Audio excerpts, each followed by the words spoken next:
समस्त भगवत प्रेमी जन, आत्मजन,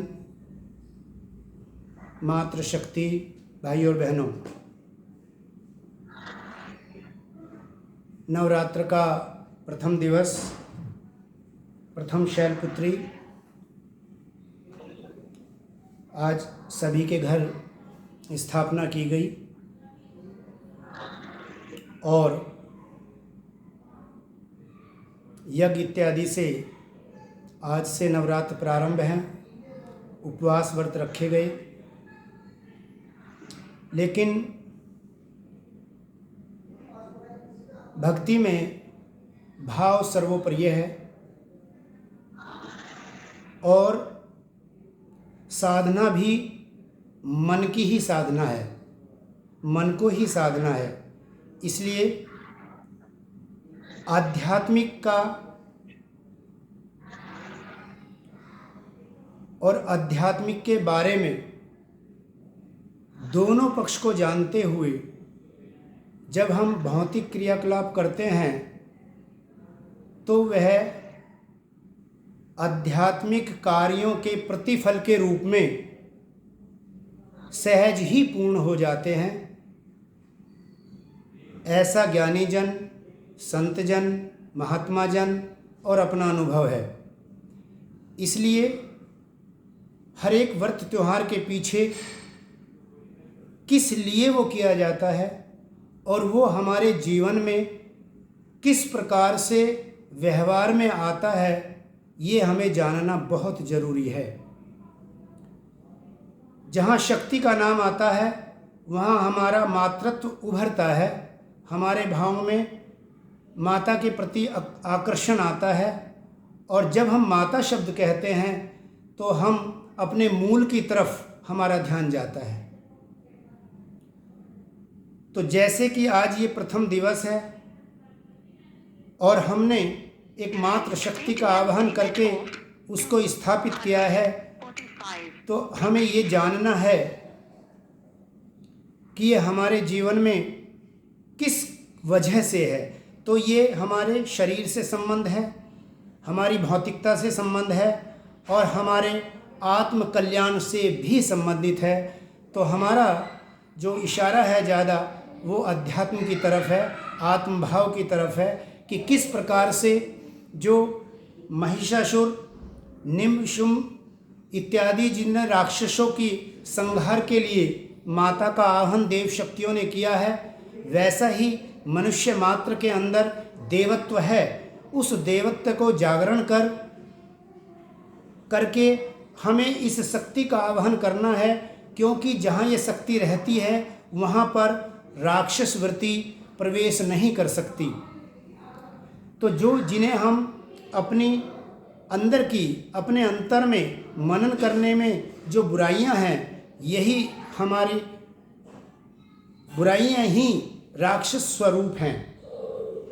जिस प्रकार से चाहे वो रोग के रूप में आए, चाहे वो हमारे किसी धनहीनता के बारे में आए, बलहीनता के बारे में आए, बुद्धि की हीनता के बारे में आए, किसी प्रकार के अभाव के रूप में जो ये आता है, ये हमारा ये अवरोध है भक्ति मार्ग में, यही राक्षसवत है। इसी को दूर करने के लिए ये बार बार जब भी ऋतु परिवर्तन आता है तभी हमें 2 नवरात्र हम मनाते हैं और इनका नवरात्र मनाने का उद्देश्य यही होना चाहिए कि जो हम दुर्गा सप्तशती का भी पाठ करते हैं, हम उस पर देखते हैं कि कौन से गुणों से, माता के कौन से गुणों से वो उनकी राक्षसों के पे विजय है, कैसे उनको विजय मिलती है, कौन से उनके गुण हैं। तो वो गुण आप अगर मनन करेंगे, देखेंगे, तो परमात्मा ने हम सबको ये दिए हैं। ये उपहार, ये गुणों का उपहार व्यक्ति मात्र को है, प्रत्येक को मिला हुआ है। जितना भी मानव समाज है सभी को परमात्मा वहाँ से भेजते हैं। ज़रूरत किसकी होती है? ज़रूरत एक दूसरे को जगाने की होती है। अगर हम उसमें जग जाते हैं तो हम इस पर काबू पा लेते हैं। तो जो ये हमारी बुराइयां रूपी या ये अभावग्रस्ता या जो हमें ये दिखाई पड़ रही है, इसी को हम इनसे ही हमें संघर्ष करना है। जैसे माता ने शांति कायम करने के लिए राक्षसों संघर्ष किया और उद्धार करके जो समस्त प्राणी मात्र का उन्होंने सहायता की, उनका संरक्षण के रूप में और मातृत्व के रूप में, उनका पालन पोषण के रूप में, क्योंकि जैसे जैसे आप पढ़ते हैं जानते हैं कि माता के विभिन्न रूप हैं और विभिन्न प्रकार से माता ने एक सृष्टि रचयिता के साथ साथ उन्होंने भी उस काम को, परमात्मा के काम को, उस महा परम शक्ति के काम को आगे बढ़ाया है। तो यह एक हम यूनिट हैं, हम भी एक इकाई हैं और माता के समस्त गुण हमारे अंदर जब हम जन्म लेते हैं तब से होते हैं। बस उनको साधना किसकी है कि जो वो बीज पड़े हुए हैं उनको सही वातावरण देके सही समय पर उन्हें रोपने की आवश्यकता है। संक्षेप में मैं ये चाहूँगा कि हम इन 9 दिनों में जो हम माता की साधना कर रहे हैं उनसे हम पुत्र बन के माता के श्री चरणों में आराधना करें और पुत्र के क्या गुण होने चाहिए उन गुणों को अपने अंतर में धारण करें और धारणा के बाद उन गुणों के द्वारा व्यवहार में लाएं तो ये हमारी साधना सच्ची साधना होगी और हमें सचमुच ही उस अदृश्य और अव्यक्त शक्ति का आशीर्वाद भी निश्चित रूप से साकार रूप से आपको फलित होगा, मिलेगा, प्राप्त होगा। तो प्रथम दिन से ही हम सत्संकल्प करके आगे बढ़ें और अपने अवस्था के अनुसार, अपनी एज के अनुसार और अपने पारिवारिक व्यवस्था के अनुसार व्रत उपवास इत्यादि करने चाहिए। और इसको हमने जैसे कि नाम भी रखा है कि सहज भक्ति के रूप में, अर्थात भक्ति ही कई बार हमारे परिवार में और उसकी व्यवस्था में अवरोध बन जाता है, एक हमारा बंधन बन जाता है, एक वो रुकावट बन जाती है सभी संबंधों के व्यवहार के लिए। तो ऐसा ना करें, बड़ी सहजता से हम अपने अनुरूप संकल्प उठाएं। अब जैसे कई लोग कहते हैं कि हमें व्रत करना है, केवल 2 लोगों का हम पान करेंगे जी, भोजन का त्याग करेंगे। भाई भोजन का त्याग अपने शरीर के और व्यवस्था और अवस्था के अनुसार करें जिस प्रकार से, तो बड़ी सहजता से लेके चलें। क्योंकि वास्तविकता क्या है, वास्तविकता तो ये है कि जो हमारे मनोभाव हैं, मनोभाव पर ही अपनी बुद्धि से चिंतन करना है कि जो हमारे मन के भाव हैं वो किस प्रकार से हैं, उन्हें हम कौन से पक्ष में खड़ा करते हैं, सकारात्मक या नकारात्मक। बस यही एक साधना विशेष है। और माता के चरणों में जब आप बैठते हैं, कोई माने या ना माने, मेरा मानना ये है कि वह शक्ति जब आप चाहते हैं आपके संकल्प के अनुसार साकार है, आपके संकल्प के अनुसार निराकार है, आपके संकल्प के अनुसार कहीं दूर से आके वो प्रकट होती है, आपके संकल्प के अनुसार सदा हर सेकंड आपके साथ रहती है। ये आपका अपना संकल्प है। जैसा जैसा आप मनोभाव करते हैं, समुद्र आपके सामने है, बस आपने अपने अंतर मन का पात्र उठाना है और उसको अब उसमें से भर लेना है। तो इसी तरह से परमात्मा भक्ति और परमात्मा अपनी शक्ति के साथ सदैव नित्य साकार उपलब्ध हैं, लेकिन उनको जानने, समझने और एहसास के लिए हमें हमारे अपने जो संयंत्र है, जो मन है, उसको साधने की आवश्यकता है, उसमें ठहराव लाने की आवश्यकता है। इतनी सी बात के लिए ही हम ये कहना चाहते हैं कि जो हमारा ये प्रोग्राम चल रहा है इसमें हमारा यही है, और हमारा जो प्रसंग चल रहा है श्रीमद् भगवद गीता का, उसमें भी यही बात चल रही है कि आप कर्म कीजिए। जब आप कर्म करेंगे तो निश्चित रूप से कर्म फल की प्राप्ति होगी ही। बस उसमें जो आसक्ति है, उसमें जो हमारी ममता है, उसमें जो हमारा वासना है, उसमें जो हमारी स्पृहा है, उसमें जो हमारी इच्छा है, उसमें जो हमारी कामना है, बस उसका परित्याग करना है।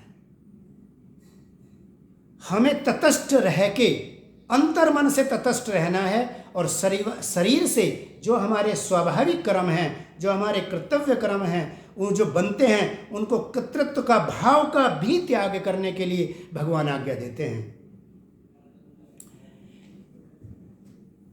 अब आगे श्रीमद् भगवद गीता के दूसरे अध्याय के 52वें श्लोक तक पिछले प्रोग्राम में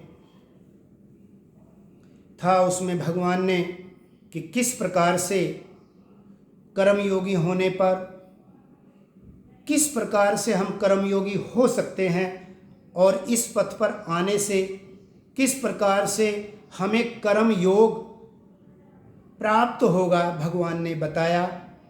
और 52वें श्लोक में भगवान ने बताया कि जब आप समत्व योग में आ जाते हैं, जब आपके कर्मों में कर्तृत्व का भाव, जो करने का भाव है, वो आप निमित्त होके, जब परमात्मा के निमित्त होके उनका अवलंबन लेके जब कार्य करते हैं, तो उस कर्म के फल के त्यागने में बड़ी सहजता होती है, कोई कठिनाई नहीं होती।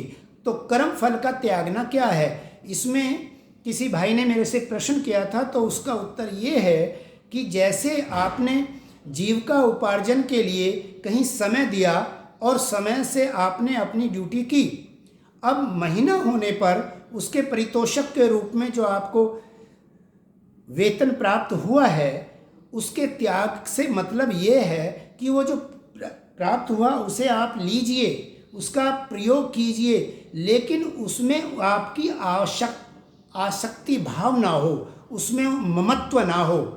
अगर उसमें कहीं देरी हो गई, जो हमें 1 तारीख को मिलना था आज 5 को मिल रहा है, तो ये 5 दिन आपकी सहजता में स्वीकृति होते हुए आगे क्या करना चाहिए इस विचार के साथ होना चाहिए, ना कि हम दुखी हो जाएं, ना इसके लिए हम बेचैन हो जाएं कि इसमें देरी क्यों हो रही है।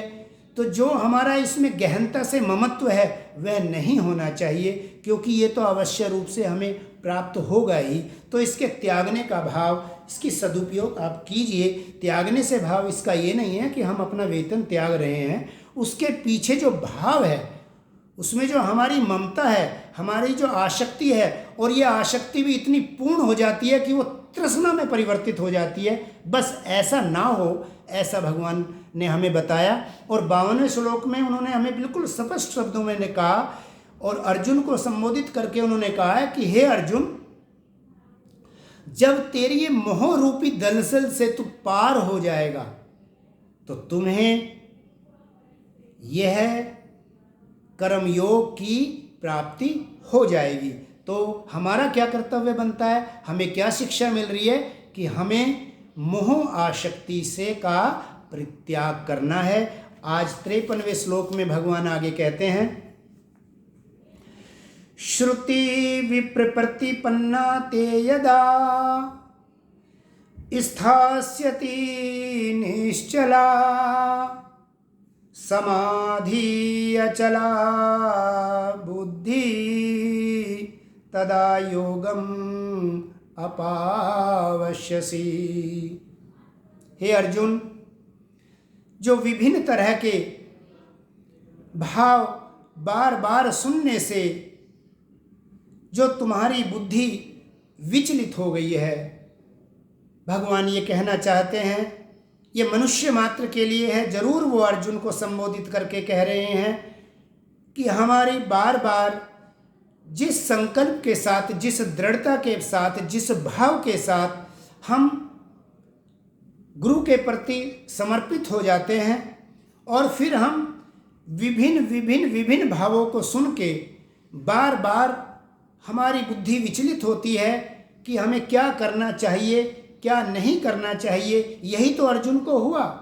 अर्जुन निश्चित बुद्धि ना होने से यही तो उनमें आया। उन्होंने यही तो कहा भगवान श्री कृष्ण को कि मैं आपका शिष्य हूँ और आपकी शरणागत होकर आपसे कहता हूँ कि निश्चित होकर जो श्रेय है, जो मेरे कल्याण के लिए है, वह बताइए। क्योंकि जब हम बार बार विभिन्न प्रकार के विचारों को सुनते हैं और उनको आत्मसात करके, तो हमारी बुद्धि में वो जो निश्चितता है, हमारी जो दृढ़ता है, वो कहीं ना कहीं हिल जाती है, कमज़ोर पड़ जाती है। तो भगवान यहाँ यही कह रहे हैं कि जो विभिन्न प्रकार से सकाम कर्मों के बारे में विभिन्न प्रकार का कर्म कांड जो वेदों में है, तुम उस भाग पर ध्यान मत दो।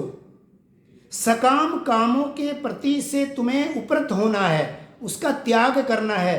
तुम्हें कर्म करते हुए आसक्ति भाव का त्याग करना है, लेकिन कर्तव्य कर्म का त्याग नहीं करना। इस चीज की उन्होंने पिछले श्लोक में चेतावनी दी है कि तुम्हें अकर्मणी भी नहीं बनना है। यहाँ पर वो कह रहे हैं कि विभिन्न प्रकार के भावों को सुन के तेरी बुद्धि विचलित हो गई है, इसलिए जब तू परमात्मा में अचल रूप से स्थिर भाव से तेरी बुद्धि परमात्मा में स्थिर हो जाएगी, तब तुम परमात्मा के नित्य संयोग हो जाएगा। तब तुम्हें संयोग करना नहीं पड़ेगा बार बार, जैसे हम साधक बार बार संयोग भगवान से करते हैं और ऐसा मानते हैं कि अब हमारी साधना में बैठने का समय हुआ है तो हम भगवान से जुड़ गए। नहीं, ऐसा नहीं। प्रत्येक श्वास के साथ हमेशा नित्य और हमेशा हम जुड़ जाएंगे, लेकिन कब? जब हमारे अंदर समभाव आ जाएगा, जब हम अपने संकल्प पर अडिग होंगे, निश्चित होंगे। अगले श्लोक में भगवान समझाते हैं। अब अर्जुन कहते हैं कि प्रभु, जब समभाव आ जाए और बुद्धि परमात्मा में स्थिर हो जाए, अर्थात ये समाधि अवस्था में प्राप्त के बाद ऐसा क्या है कि जिन व्यक्तियों की बुद्धि मोह रूपी दलदल को पार कर गई है और उनका संयोग परमात्मा से नित्य रूप से हो गया है, तो ऐसे लोगों के क्या लक्षण हैं, कैसे पहचान पड़े कि परमात्मा की प्राप्ति हो गई है। और अगर उनको परमात्मा प्राप्त हैं तो वो किस प्रकार से बोलते हैं, किस प्रकार से वो बैठते हैं और किस प्रकार से चलते हैं, ऐसा अगले श्लोक में अर्जुन पूछते हैं श्री भगवान से। स्थित प्रज्ञस्य का भाषा समाधिस्थस्य केशव स्थित धी किम प्रभाषेत किमासीत ब्रजेत किम। हे केशव, समाधि में स्थित या परमात्मा को प्राप्त हुए वो निश्चित बुद्धि वाले पुरुष के क्या लक्षण है। स्थित प्रगस्य क्या भाषा, उनके क्या लक्षण है प्रभु। वो किस प्रकार से बोलते हैं, किस प्रकार से बैठते हैं और किस प्रकार से चलते हैं, अर्थात उनका किस प्रकार से व्यवहार है। यहाँ पर अर्जुन की एक साधना अवस्था है बहुत उच्च कोटि के। जिस प्रकार से वर्ण व्यवस्था से हम परिचित हैं, ब्राह्मण क्षत्रिय वैश्य और शूद्र, उस वर्ण व्यवस्था को अध्यात्म में भी उसके स्तर हैं। तो अर्जुन क्षत्रिय स्तर की साधना वाले हैं, सामान्य से उनका उच्च स्तर है और भगवान के प्रति उनका दृढ़ विश्वास भी है। इसका प्रमाण है कि उन्होंने भगवान को युद्ध के लिए चुना है, अपेक्षाकृत उनकी चतुरंगी सेना के। तो यहाँ पर अब भगवान, क्योंकि ये अपने कल्याण चाहते हैं, वो उस युद्ध के विजय या असफलता के लिए नहीं, बल्कि अपने आत्म कल्याण के लिए उन्होंने प्रश्न किया है। और श्री भगवान उनके आत्म कल्याण के लिए ही पूर्ण गीता का उपदेश कर रहे हैं। यहाँ पर वो भगवान से 4 प्रश्न किए कि ऐसे स्थित प्रज्ञ का क्या लक्षण है, वो कैसे बोलता है, कैसे बैठता है और किस प्रकार से चलता है। उन्होंने भगवान को केशव शब्द से कहा। तो केशव शब्द के लिए ऐसा माना जाता है, जो विद् जन हैं, जो भगवान के प्रेमी जन हैं, उनका कहना है कि ए, क, अ और ईस, ये जो शब्द हैं केश है और व, ये तीनों ब्रह्मा, विष्णु और शिव की तरफ इशारा करते हैं। अर्थात जो ये तीनों शक्ति जहाँ ये एक जगह एक्सिस्ट करती हैं, एक जगह निमित्त रहती हैं, उन्हें केशव कहा जाता है। तो यहाँ श्री भगवान को केशव से संबोधित करते हुए भगवान से पूछ रहे हैं। भगवान से पूछने का अर्थ यहाँ सामान्य नहीं है, वो किस प्रकार से बोलता है। जैसे मैं बोल रहा हूँ, आप सुन रहे हैं, ऐसा बोलना, सुनना अथवा चलने से उनका इशारा नहीं है, बल्कि इन भावों के पीछे बहुत बड़ी विलक्षणता है। यहाँ बोलने का तात्पर्य मन के, बुद्धि के जो वचन हम बोलते हैं, इनके पीछे हमारा मनोभाव किस स्तर के हैं, किस ऊर्जा स्तर से हमारे जो शब्द हैं वो भावित हैं। भगवान उनकी तरफ, अर्जुन का पूछना उनकी तरफ इशारा है और भगवान भी उस विलक्षणता से ही अगले श्लोक में उत्तर देंगे।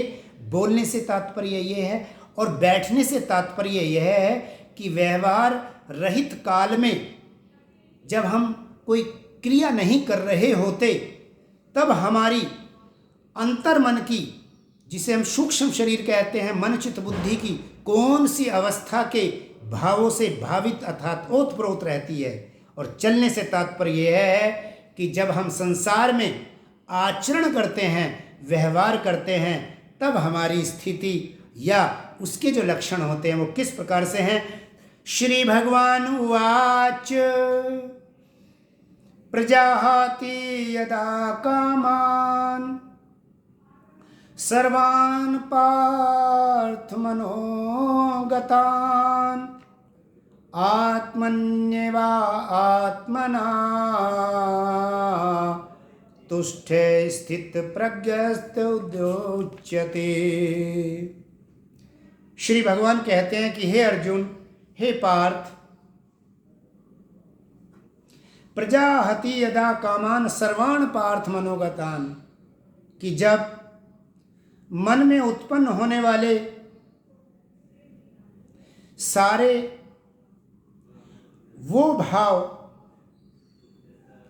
वो सारी कामनाएं, वासनाएं, स्पृहा, वो जो तृष्णा हमारे मन में उत्पन्न होती है, प्रजाहति यदा कामान, जब उन सब का त्याग हो जाएगा, आत्मनि एव आत्मना, ऐसा पुरुष, ऐसा स्थित पुरुष जिसको हम स्थित, उसकी बुद्धि परमात्मा में स्थिर हो गई है, जिसको हम ऐसा कहते हैं स्थित प्रज्ञ तदा उच्यते, हम उसे भगवान में स्थित बुद्धि वाला होना जिसे हम कहते हैं, वह आत्मा में ही आत्मा से संतुष्ट रहता है। कब? जब उसके मन में उठने वाले इस प्रकार की कामनाएं, वासनाओं का पूर्ण रूप से भली भांति परित्याग हो जाता है, जब वो त्याग देता है, जब उन आसक्ति, ममतामयी और तृष्णा भावों को वो त्यागने में सफल हो जाता है, ऐसे ही व्यक्ति को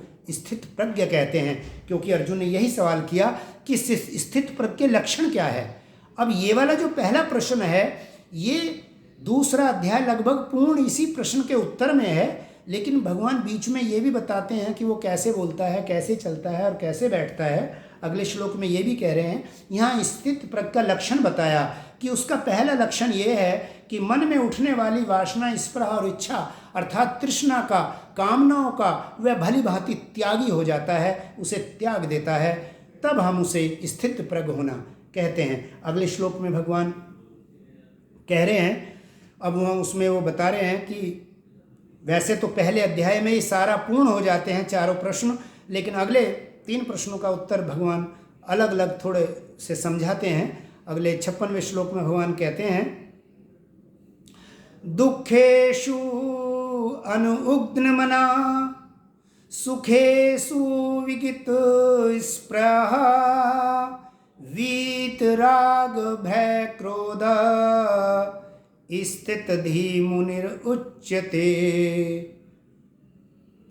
भगवान कहते हैं कि स्थित धी जिसकी बुद्धि भगवान में स्थिर हो गई है और जिसे हम मुनि कहते हैं, अर्थात जिसका वाणी पर संयम हो गया है, जिसकी वाणी में परमपिता परमात्मा के भाव से वो वाणी ओतप्रोत हो गई है, जिसका अंतःकरण परमात्मा में स्थित होने के बाद जब मुख रूपी इंद्रिय से वचन निकलते हैं, उस व्यक्ति का जो है भय, वीत राग, भय, क्रोध इत्यादि उनको उसको उद्वेग नहीं होता।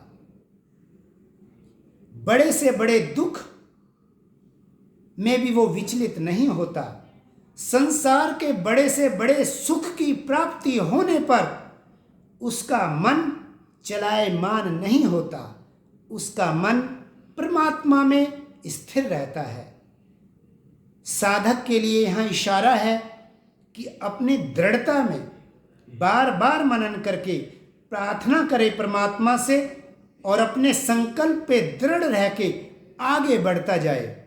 वो इशारा है कि यह विचलित नहीं होना चाहिए, क्योंकि ऐसे स्थित धीर मुनि, जिनको हम मुनि कह रहे हैं, वो दुखों की प्राप्ति होने पर उनके मन में किसी भी प्रकार का उद्वेग नहीं होता और वो इसे इस जीवन में और अपने ही कर्म का अथवा अपने संस्कार के अनुसार परिस्थिति में स्वाभाविक समझ के इससे कमल के पत्ते की नाई निर्लिप्त रहता है, निर्लिप्त भाव से रहता है। और जो भाव जो क्योंकि स्वाभाविक है, जब हम इस परमात्मा के सुंदर से उपहार में स्थित हैं तब तक इसमें भाव का आवागमन है, परंतु हमारे सारे भावों का उद्बुद्ध होकर जो दिशा है वो परमात्मा की तरफ है। वो वहाँ ठहरते हैं, उनमें ठहराव है।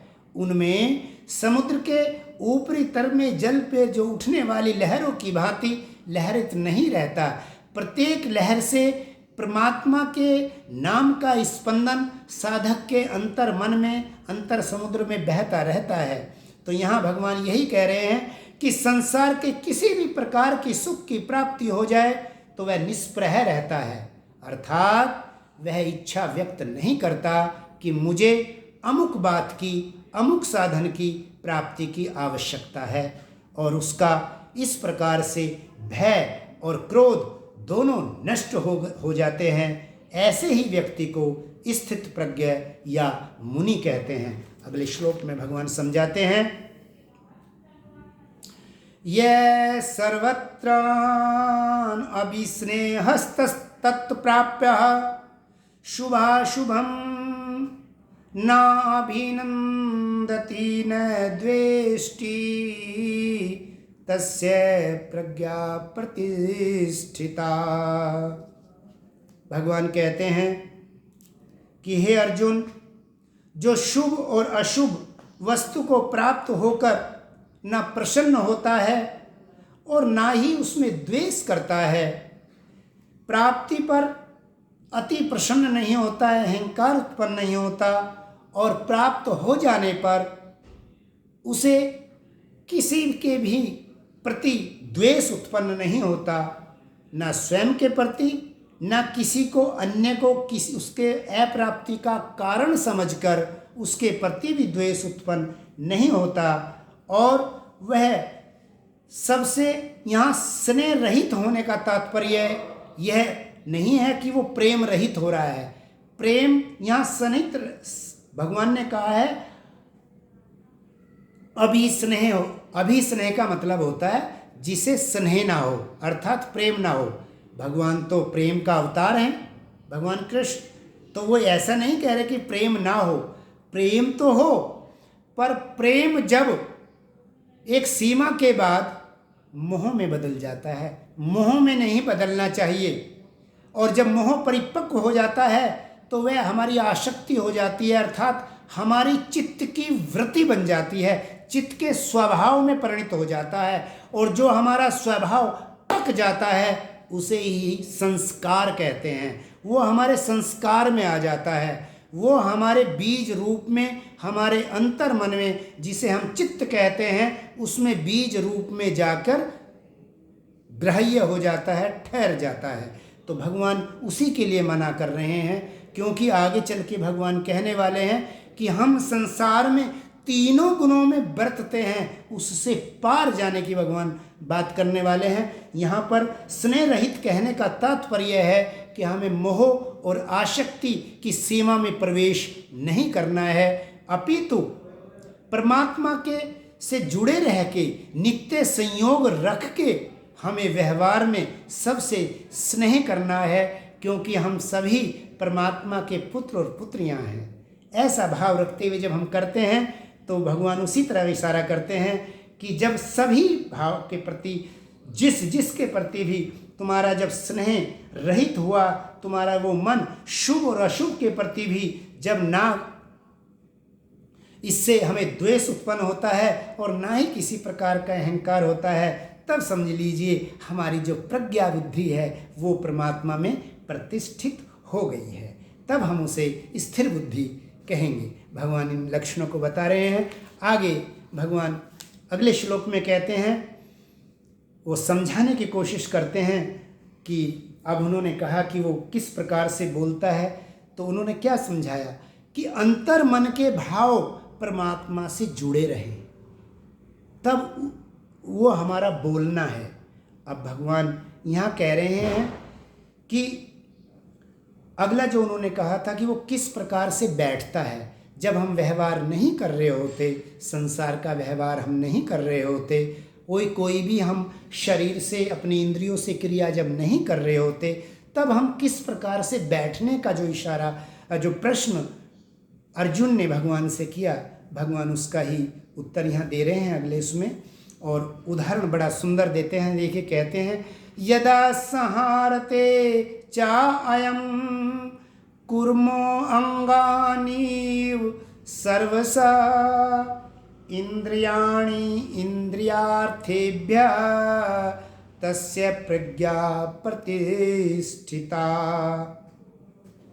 भगवान कहते हैं कि उसकी बुद्धि तब स्थिर समझो जो अपने अंतःकरण को, अपने मन को, अपनी इंद्रियों के विषयों के प्रतिफल से हटा लेता है, अपने विषयों के से उपरत हो जाता है, इंद्रियों के विषयों के का त्याग कर देता है अंतर मन से, और अपने कर्तव्य प्रायणता के रूप में, कर्तव्य के रूप में कि मेरा ये कर्तव्य बनता है, स्वाभाविक रूप से परमात्मा के निमित्त होकर जब वो कार्य करता है, तब वो इस प्रकार से होता है। भगवान उदाहरण कहते हैं कि जिस प्रकार से कछुआ अपने समस्त अंगों को समेटकर अपने खोल में हो जाता है, उसके सारे अंग, पैर और मुख को अपने अंदर में कर लेता है, सुकोड़ लेता है, इसी प्रकार से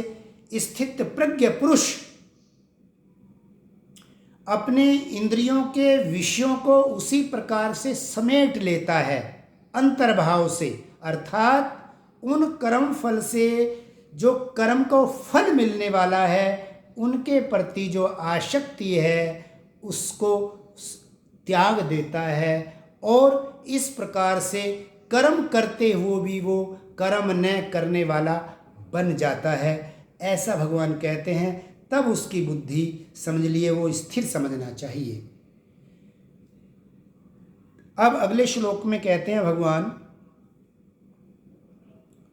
तीसरे में कहते हैं कि भाई इंद्रिय संयम, ये हमने सुन के कि भाई अपने इंद्रियों के विषयों को समेटने से अर्थ है, अब कुछ लोग या कुछ प्राणी संसार के कार्यों को त्याग के, गृह गृहस्थी को त्याग करके साधु वेश में, संत वेश में बन जाते हैं और पूरी दृढ़ता से इंद्रियों के, विभिन्न इंद्रियों के विषयों को लगभग त्याग देते हैं, केवल शरीर के स्वाभाविक कर्मों से को ही अपने में बरतते हैं, स्वाभाविक कर्म करते हैं, बाकी अन्य सभी कर्मों का वो त्याग करके परमात्मा के प्रति विभिन्न क्रियाओं से लिप्त हो जाते हैं और परमात्मा की भक्ति करते हैं और सभी से त्याग कर देते हैं। तो भगवान कहते हैं वो इंद्रिय संयमी हैं, निश्चित रूप से वो संयमी हैं, लेकिन स्थित प्रज्ञा में और इंद्रिय संयम में अंतर है। भगवान अगले श्लोक में बता रहे हैं कि जो हम, क्योंकि बाहर से तो हम दृढ़ता कर सकते हैं, जैसे अभी नवरात्र चल रहा है, मैं 9 दिन तक अन्न का त्याग करता हूँ, केवल फलाहार करूँगा अथवा केवल जल का ही पान करूँगा, तो ये क्या हुआ? ये हमने अपने शरीर से अन्न का त्याग तो किया। या मैं 9 दिन मौन रहूँगा, तो हमने वाणी का त्याग तो कर दिया, लेकिन मन में विचार आ रहा है कि मुझे स्नान करना है। अगर अमुक व्यक्ति या मेरा ये बेटा ये काम कर देता तो ये हो जाता, लेकिन मैंने तो ना बोलने का संकल्प लिया हुआ है, तो मैं वाणी से तो नहीं बोल रहा, लेकिन मैं मन से तो बात कर रहा हूँ। ये काम हो जाता, ये काम ना हो जाता। बस भगवान यही कह रहे हैं, वो बाहर से त्याग की बात नहीं, वो अंतर से मन की बात की त्याग करने हैं। ऐसा वाणी पे संयम की बात कर रहे हैं, ऐसे ही व्यवहार की बात कर रहे हैं, और इंद्रियों के विषय के इसी प्रकार के जो मनन चलता है, जो मनोराज चलता है, उसके त्याग की बात कर रहे हैं भगवान, उसी के लिए कह रहे हैं। और यहाँ पर इस श्लोक में तो वो इंद्रिय संयम और स्थित प्रज्ञ के लक्षणों में क्या अंतर है, और इंद्रिय संयम की अपेक्षा स्थित प्रज्ञ की क्या विलक्षणता है, अर्थात जिसका अंतर्मन बुद्धि जिसकी परमात्मा में ठहर गई है, अचल हो गई है, निश्चित हो गई है, उसकी जो विलक्षणता है, उसके जो गुण हैं, वो भगवान इस 59वें श्लोक में भगवान बता रहे हैं। भगवान कहते हैं विषया विनिवर्तन्ते निराहारस्य देहिना रसवर्जम रसोऽप्यस्य परम दृष्टा निवर्तते। इंद्रियों के द्वारा जो विषयों को ग्रहण करने वाले पुरुष के भी केवल विषय तो निवृत्त हो जाते हैं, परंतु उनमें जो रहने वाली जो आसक्ति भाव है, जो वृत्ति है, जो चित्त वृत्ति है, उसका चित्त वृत्ति निरोधः योगा में जो कहा गया है, जो चित्त की वृत्ति है वो निवृत्त नहीं हो पाती। इस स्थित पुरुष की आसक्ति भी परमात्मा के साक्षात्कार होने पर, आत्म साक्षात्कारी होने पर, स्थित प्रज्ञ होने पर उसकी यह आसक्ति भी मिट जाती है। भगवान ये कह रहे हैं कि जब परम दृष्ट्वा निवर्तते, परम मतलब परमात्मा, परमात्मा दृष्ट्वा, परमात्मा को देखकर, परमात्मा के दर्शन पर, परमात्मा की प्राप्ति पर निवर्तते, यह जो आसक्ति मूल रूप से चित्त में होती है, संस्कार के रूप में होती है, प्रारब्ध के रूप में होती है, वे भी निपट जाती है। रामायण भी कहती है कि जब सन्मुख होए जीव मोहि जब ही, जैसे ही सम्मुख होता है तभी अनग विभिन्न प्रकार के पापों का नाश हो जाता है। यहाँ भी परम दृष्ट्वा निवर्तते, जिस आसक्ति की भगवान तब से बात करते चले आ रहे हैं अर्जुन से, वो कहते हैं कि आत्म साक्षात्कार होने पर, अर्थात बुद्धि का परमात्मा से नित्य संयोग हो जाने पर यह आसक्ति भी मिट जाती है। इंद्रिय संयम हो जाने पर एक और इस भाव में आ जाने पर भी आसक्ति कहीं ना कहीं चित्त में बनी रहती है, भगवान ऐसा कहते हैं। लेकिन रस वर्जम आसक्ति निवृत्त नहीं होती, रस वर्जम रसोऽप्यस्य, ये कहीं ना कहीं बनी रहती है। लेकिन जो स्थित पुरुष हैं, जिनकी बात पिछले श्लोकों में भगवान ने सगाई कि समभाव होने पर आप स्थित प्रज्ञ हो जाओगे। कर्मों के फल के प्रति जो भाव है उसको त्याग देने पर आप कर्मयोगी हो जाओगे, जो भगवान ने बताया। और होने पर जो ये प्राप्ति होगी, उस पर फिर अर्जुन ने जो प्रश्न किया कि उसके क्या लक्षण होंगे, ऐसा भगवान ने बताया।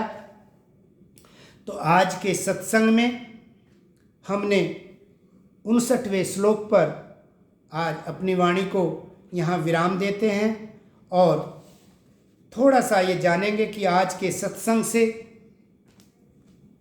हम आज के सत्संग का जो सार है उसे अपने जीवन में अपनाने के लिए क्या है। तो पहले 2 लाइन तो मैं वही दोहराऊंगा कि हमें अपनी साधना पूर्ण विश्वास के साथ, चाहे हमें परमात्मा दिखाई पड़े या ना पड़े, हमारी अनुभूति में अभी आ रहे हैं ना आ रहे हैं, अपनी साधना को अपने गुरु के निमित्त होकर निरंतर रखें। विश्वास रखें कि ये जो व्यवस्था बनाई हुई है ये बहुत सुंदर इसके अंदर व्यवस्थित है और उस व्यवस्था की आप एक इकाई हैं। इसलिए अपनी साधना को निरंतर रखना है। परमात्मा और परमात्मा की इस प्रकृति को चलाने वाली शक्तियाँ आपके साथ सहयोग रूप में निमित्त खड़ी हैं। इसलिए दूसरे आप अपने कर्तव्य के पालन को करते हुए साधना में रत रहें, कर्तव्य पालन को करते रहें और फल को परमात्मा पे सौंप दें। ये विश्वास करें गीता पे कि वो कहते हैं कि कर्मण्येव अधिकारस्ते, अपने अधिकार का पालन करें और हमारा अधिकार कर्म करने का है। हमें कर्तव्य परायण होना है, अपने जो कर्तव्य हैं उनमें प्रवीणता लानी है, कर्तव्य करें और उसके फल का हमें त्याग करना है। आज के सत्संग से मैं पुनः वो याद दिलाऊं जो पीछे कहा गया था कि ऐसे मनोभाव, हमें मन की ही साधना करनी है। मन पे अपने आप को ही, बुद्धि को लगा दीजिए कि मन में कौन से भाव वो हैं जो हमें परमात्मा के प्रति, परमात्मा के भावों में स्थिरता हमारे जिसमें आती है, उनके निमित्त हम रहें। प्रत्येक काम के प्रारंभ और उससे काम को उसकी समाप्ति पे, पूर्णता पे परमात्मा को धन्यवाद ये हमें देना है। दूसरे, हमें अपने परम लक्ष्य निराकार, निर्विकार और पवित्र जीवन जीते हुए परमात्मा को इसी जीवन में अनुभूत करना है। ऐसा लक्ष्य बनाते हुए अपनी साधना को निरंतर रखें। आज के लिए इतना ही।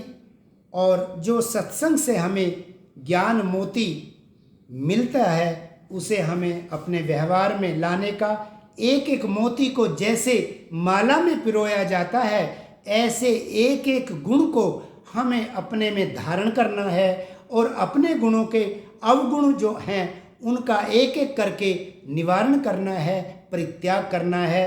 इसी निवेदन के साथ आज के लिए इतना ही। सभी भक्तों की जय हो। ओ